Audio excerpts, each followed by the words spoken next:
So you've come here for the truth. Well, we've got the truth and nothing but the truth. Here are your hosts, Robert A. Bianchi and David J. Bruno. Welcome to WMTR Radio, Something About the Truth with your host, Bob Bianchi and Dave Bruno. It is a podcast, a radio show. It's lots of things rolled up into one. But what it really is two lawyers from New Jersey, Dave, who thankfully aren't talking about anything about the law at all, because we do that all day long. We're talking about resiliency. We're talking about life hacks. We're talking about mindset. And once again, Dave, you have brought on an awesome guest. Yeah, welcome, Matthew Cox, another one of the TEDx speakers that we had the opportunity to meet in Utah. Matthew is a dedicated facilitator of Company Accelerator, which blends academic prowess and extensive experience to foster personal development, entrepreneurship, and positive change. He has a bachelor's degree in mass communications and a master's degree in management and public administration. He's a member of the International Coach Federation and received the 2009 Good Ethics Award. We always love good ethics here, Matthew, from the California State Senate. So congratulations. I mean, it was a pleasure. We were just doing a video in our newsletter talking about that TEDx experience, just being out there with that group of people to meet people like yourself, being out there in the Red Rock of Snow Canyon, going to the Willy Wonka play. It was just such an exceptional experience for us, and it was a great pleasure to meet you out there. So welcome to Nothing But the Truth. Thank you. Well, just to piggyback on that, that was my hometown. That's where I grew up and went to college. So the college we spoke at was my bachelor's degree, and in the studio that was the film department that I did my film degrees, because our mass communication with an emphasis in film. So it was kind of neat to see how much it's grown since 2007. So it goes fast. We think we have time, don't we? Well, it's funny you should mention it. I do a lot of thinking about time, and I've have some very, very deep thinkers and not enough time to discuss some of what their brilliant minds say about it. But, you are where you're at is a line that I use all the time. And it may seem like a long time or not a long time, but it's pretty exact. You are where you're supposed to be and will be where you will be. I guess it's what you do during that time that can make it seem like it's gone quick. And you've done a lot. So tell us a little bit more specifically than an antiseptic resume about what it is that you're doing. All right. Well, I've always been I grew up in that little town you guys went to. It was actually Hurricane. And I was that kid that was kind of always in the wings of the classroom, looking out the window, staring. Could be like Ferdinand and the Bull, sitting in the fields, thinking. I didn't do really well in school. So it's kind of a backstory that helps you know where I'm at now. And I always knew I was going to do something to help people because, one, I got so much help when I was younger, just great mentors. And I think that's the way it was driven. If you want to line it with the universe or God, it was the reason I had to have those mentors, because later in life I was coachable, teachable. But I grew up, as you guys remember in my TED talk, I grew up with an intellectual disability. So I read and write at a fourth grade level today, even as an adult. So I have to navigate through life and that. And you have to sharpen those skills. So my first business was at 17. I got the entrepreneur bug when I started a yard care business. I started mowing lawns, bought a little truck, went around. So at the age of 17, I dropped out of school, went to homeschool, just because I had severe anxiety. I didn't want to be in school. I still played sports. I played college soccer. I played high school soccer, did really well at sports. And so I just had this knack when I did my yard care business at 17. I mean, I had a 17-year-old making $4,000 a month in 1990. What was it? 96. So not bad for that old. I learned really quick what business was. But my dad was an entrepreneur when he was alive. He passed when I was 10. But when I was little, I remember him always doing business deals. He was always making things, and I watched him very closely. So that's kind of how I got the entrepreneur bug, and then just kind of grew from there. What got me into the field I'm in now is when I started coaching high school soccer, and helping kids. Because, being that kid that struggled in school, I always wanted to be that. I always had a positive outlook on life, even though it's kind of sucked at sometimes. Flunking out of college my first freshman year, I got straight Fs, couldn't really figure out how to do it. So I had to really figure out how to adapt and be resilient, because it was the biggest thing in school is you have to learn to shop your professors, right? Yeah. So I learned to go in, and this is crazy. I just got this idea. I went and started interviewing all the professors in college. So this is jumping from high school to college, because in high school I was told I'd never graduate, never do anything with an intellectual disability. And luckily I was stubborn. And so that's how I started shopping, and it really helped. So that was kind of led me up to graduating. It took me a little longer than most to get through my bachelor's degree. Um, I started one career, didn't like it, went down another. Then I got introduced to film and fell in love with film. So you can see all my film equipment behind me. So we're currently shooting documentaries right now. And it's been fun to switch my career and go into using what I did in college. But most of my career I spent helping adolescents. I actually was in mental health. I ran facilities and hospitals. Uh, Not bad for a short bus kid that always told that I wouldn't do anything. And then later in life, I had a good exit out of that business in 2000, like 3 years ago. So it's been a journey. I think the biggest thing I can say in that short amount of time that I just shared with you, because that's a lot of years. But I think what I've learned over the years is it doesn't matter if you have a disability. I think we all have something we struggle with. Mine's just intellectual. And this is kind of for anybody. Some might be pride, some might be something they're struggling with. It's still a disability, because if you can't learn to collaborate and connect with others, that's going to really it's going to put a really big tax on getting things done, if that makes sense. So that's kind of a background. My first business in the mental health was a foster care business. I started that and I was helping kids. And then it led up to my second business, which was outpatient. Then I had a lot of clinics. And now what I'm currently doing is helping business scale. So I go into any type of business, doesn't matter what it is. And I help the C-suite kind of scale up and get their meetings right, their KPIs right.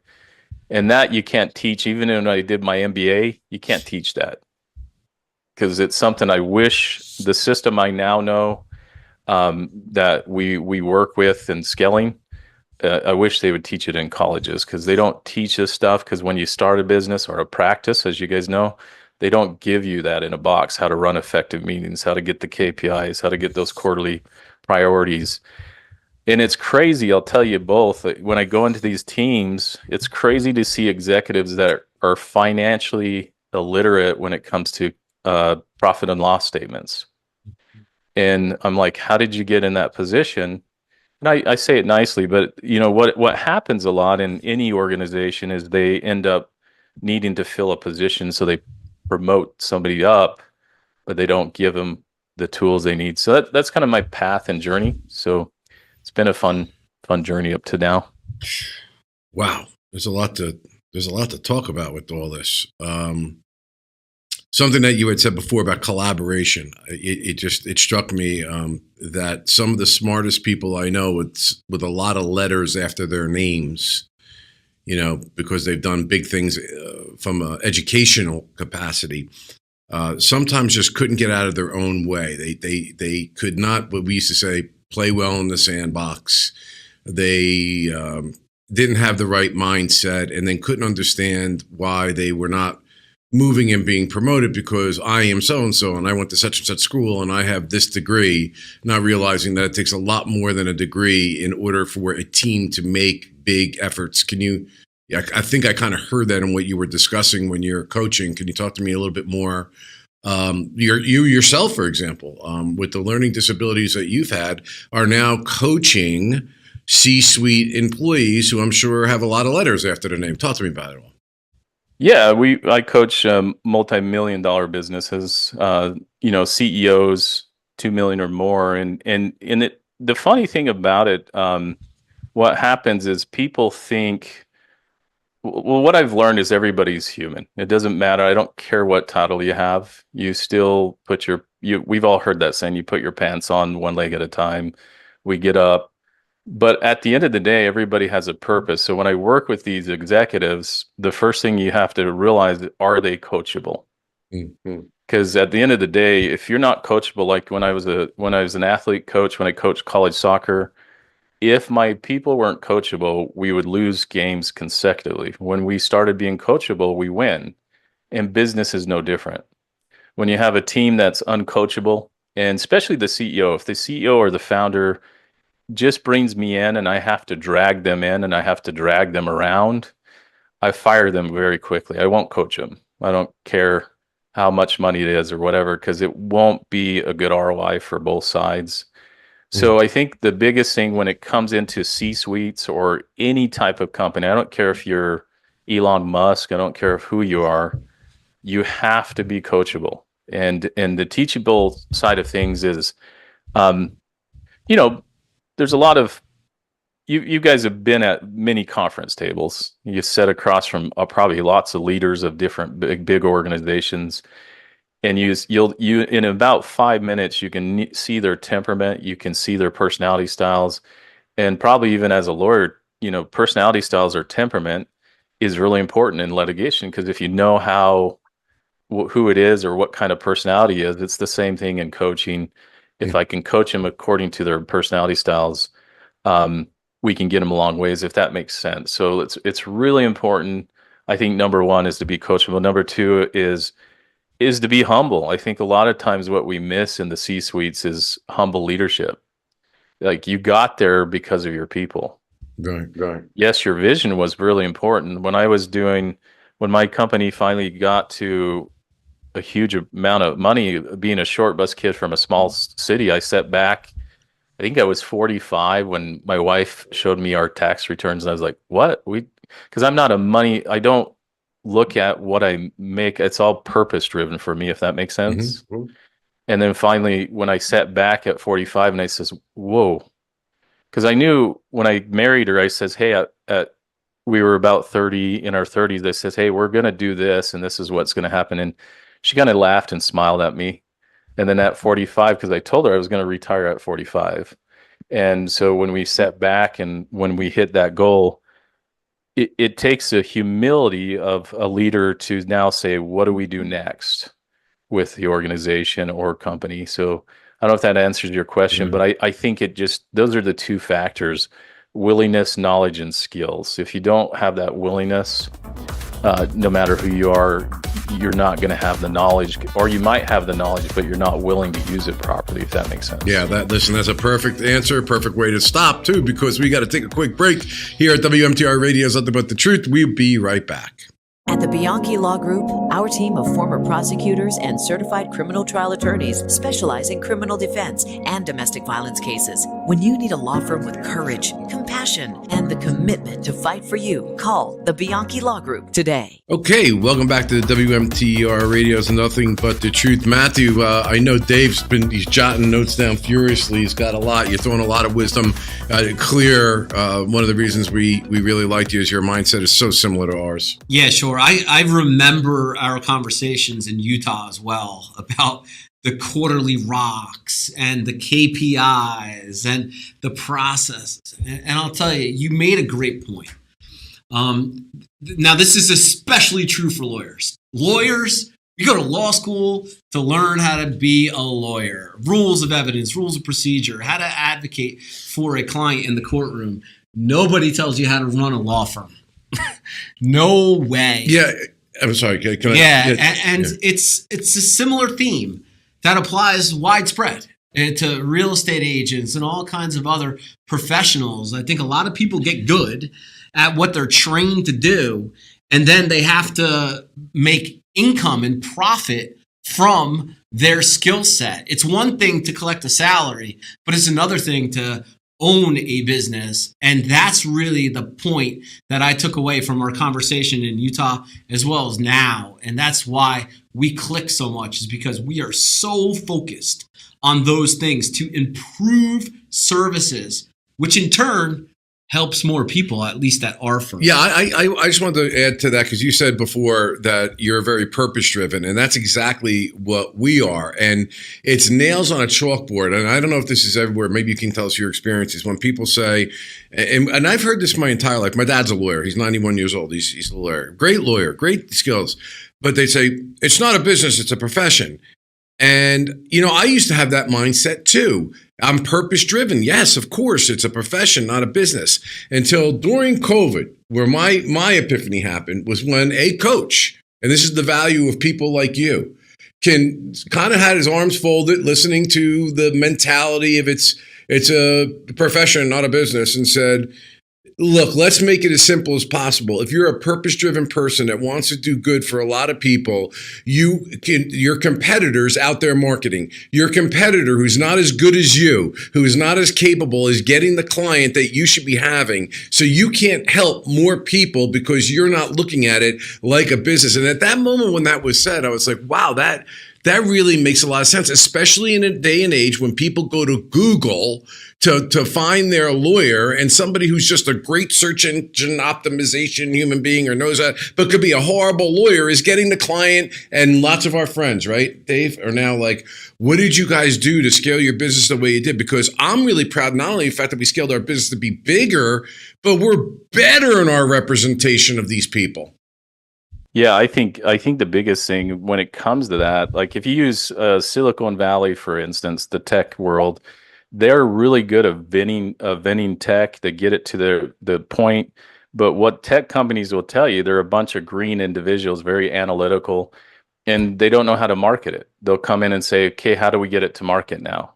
Because they're in the workshop working. So the first lever in any business, you have to have a plan. You got to have that plan really dialed in, where you're heading.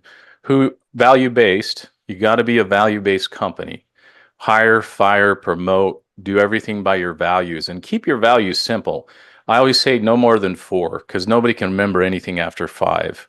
It's kind of like a goldfish. Once we get too far, when you get to 10 values in a company, you're scary. So 4 is a good sweet number that I always coach people on.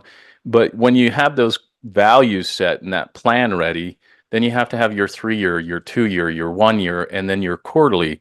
Because a lot of times people, when they first start a business, like you say, well, it's a profession.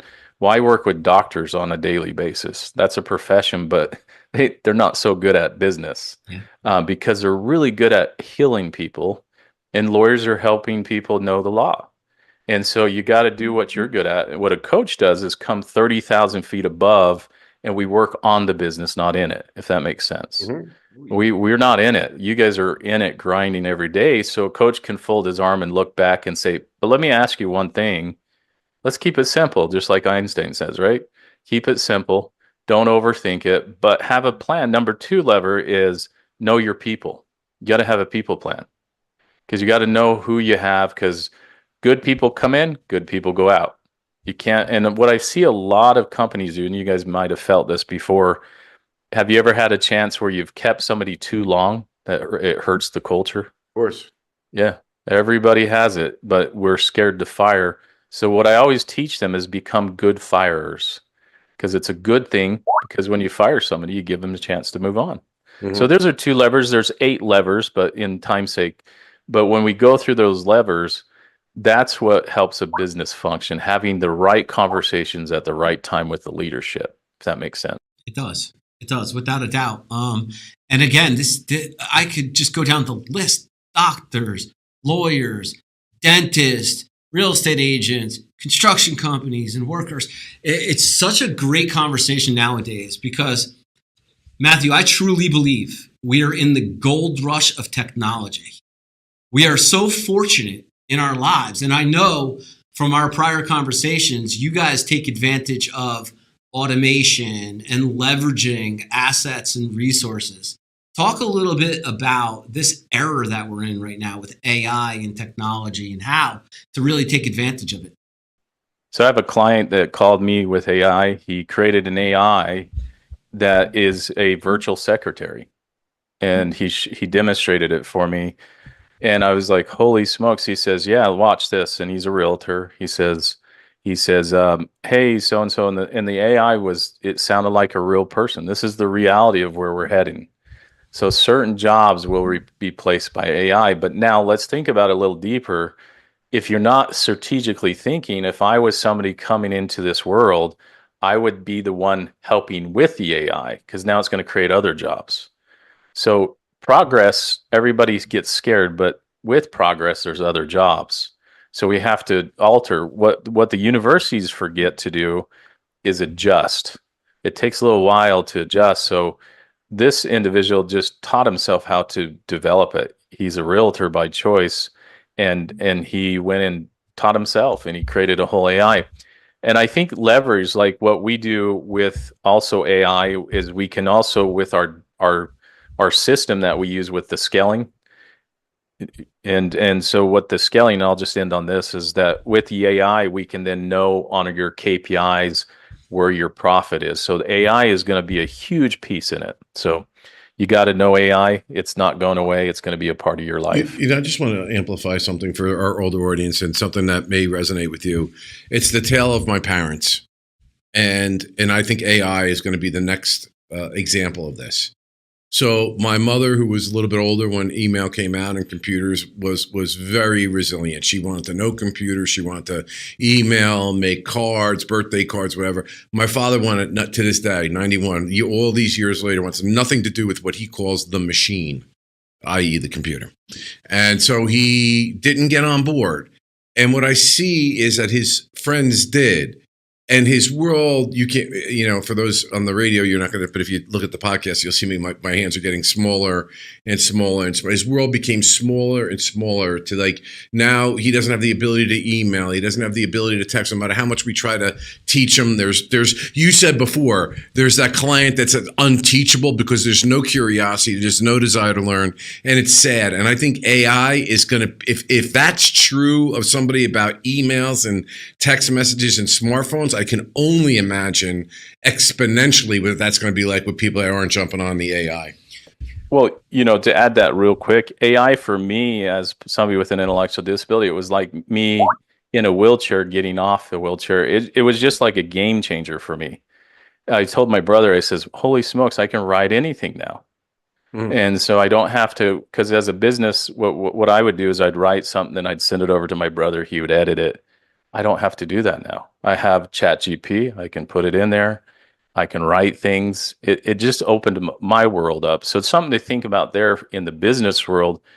People that are very creative can now come up into the C-suite level and use AI and have those jobs without any fear, if that makes sense. Mm-hmm. Oh, it totally makes sense. And it's a good conversation to have about the growth mindset as well. You talked about the universities and the traditional education that's out there.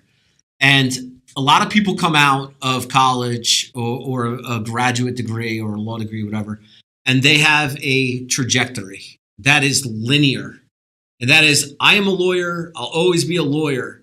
But there's so much out there that you could learn as well to supplement those skills.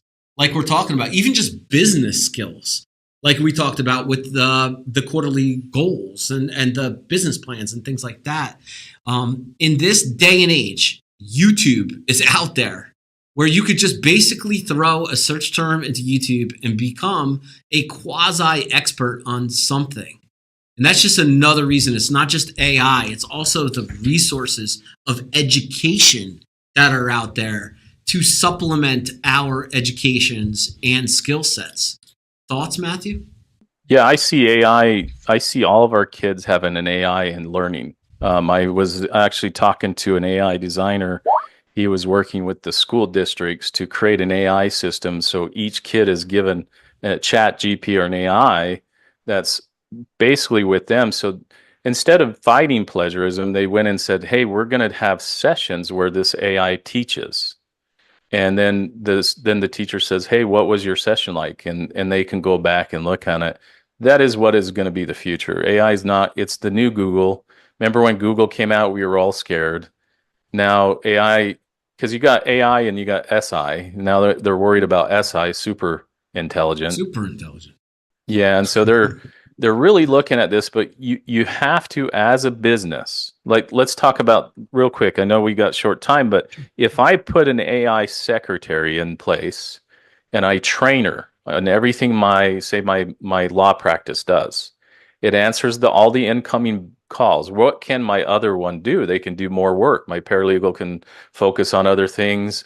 I'm now going to be more productive, and I don't have to worry on that entry level job. They quit because the summer's over. Then I'm hustling and trying to do it because that AI will work 24 hours, 7 days a week. So you got to think of how is it going to be used and how do you use it as a company. So it's really sitting back in that plans phase and saying strategically, how can I implement it? All right. Well, listen, unfortunately, that's all we have, but we did take a real quick break and edit it out here because Matthew has agreed to come back because we want to hear a lot more about this life story, because this is exactly what we talk about, the resiliency to get past something where other people sit there and say, why me? How come? I can't do it. He got past all that, retired at 45, but obviously still doing a lot of work and doing a lot of good for people, and now coaching C-suite employees. Unbelievable, Dave. This is WMTR Radio. It's nothing but the truth of Bob Bianchi, Dave Bruno, every Saturday at 9:30 on the radio. Dave, where can they find us on the podcast? Sure. It's nothingbuttetruthpodcast.com. Also, we are live streaming in addition to the radio on LinkedIn, YouTube, Facebook, and X. Matthew, thank you so much for coming on. Last question. I promise. Last question. Where could our audience find you? Yeah, you can go to LinkedIn. I'm on there, Matthew Cox with MP on the end of it. And then also just Facebook, Matthew Leland Cox there. And just feel free to get a hold of me either way on those. And you can also get my book on Amazon. It's called The Courage to Learn Differently. And that kind of tells my whole life story as well. Wow. All right. We were going to have you back on your life story on the second episode. Thank you so much, Matthew. Yeah, you're welcome, guys. We're the Bianchi Law Group, a team of former prosecutors and certified criminal trial attorneys. But here's the thing. He put himself in a box when he said... Relied on by CNN, Fox News, MSNBC, Law and Crime, and news leaders across the country for our criminal defense expertise. In a search warrant, you have to have probable cause that a crime's been committed and there's evidence in a particular place. When you need a law firm with courage, compassion, and the commitment to fight for you, call the Bianchi Law